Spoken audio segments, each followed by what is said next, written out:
নমস্কার, কেমন আছেন সবাই? আশা করি সবাই ভীষণ ভালো আছেন। তো একদম অনুষ্ঠান বাড়ির মতো যেমন ঝরঝরে তেমন সুস্বাদু ফ্রাইড রাইস রেসিপি নিয়ে চলে এসেছি। হ্যাঁ, এখানে নিয়েছি গাজর, ক্যাপসিকাম, ঘি আর কিছুটা পরিমাণে কিশমিশ আর গোটা গরম মশলা। তো ফার্স্টে আমি এখানে জলের মধ্যে দিয়ে দেবো একটু তেজপাতা, একটু গোটা গরম মশলা আর চালটা।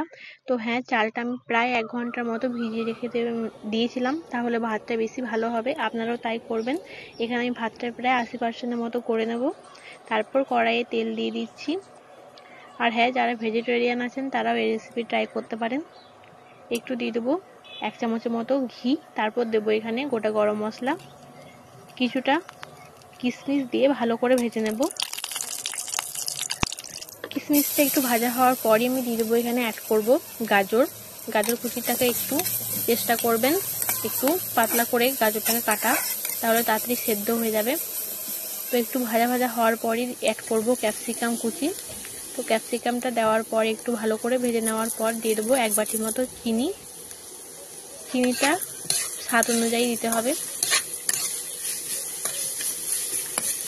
চিনিটা একটু ভাজা হওয়ার পরই দিয়ে দেবো এখানে ভাতটাকে। ভাতটা অ্যাড করার পর খুব ভালো করে ভেজে নেব ভাতটাকে। তো এখানে ভাতটা আমি অ্যাড করে দিচ্ছি। ভাতটা অ্যাড করার পর আমি লো ফ্লেমে ভালো করে ভাতটাকে ভেজে নেব। তো এখানে আপনারা অনেক রকম সবজি অ্যাড করতে পারেন। এখানে আমি শুধু গাজর আর ক্যাপসিকাম অ্যাড করেছি। ভাতটাকে দেওয়ার পর এখানে লো ফ্লেমে আমি ভাতটাকে ভেজে নেব, ভালোভাবে ভেজে নেব। আর এখানে আপনারা অনেক রকম ভেজিস অ্যাড করতে পারেন। তো এখানে আমি মশলা হিসেবে দিয়েছি গোটা গরম মশলা আর গোলমরিচ গুঁড়ো। তো গোলমরিচটা দিয়ে আমি ভালো করে ভাতটাকে ভেজে নেব।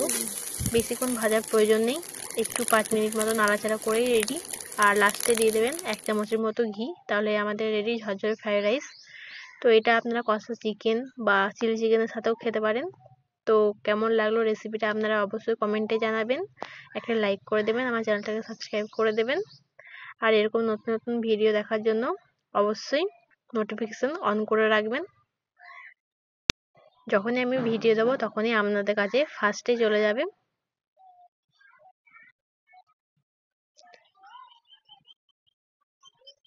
তো খুবই টেস্টি হয়েছিল, খুবই সুস্বাদু হয়েছিল খেতে। তো আপনারাও ট্রাই করে দেখবেন আর কমেন্টে জানিয়ে দেবেন কেমন লাগলো ভিডিওটা। দেখা হচ্ছে নতুন রেসিপিতে।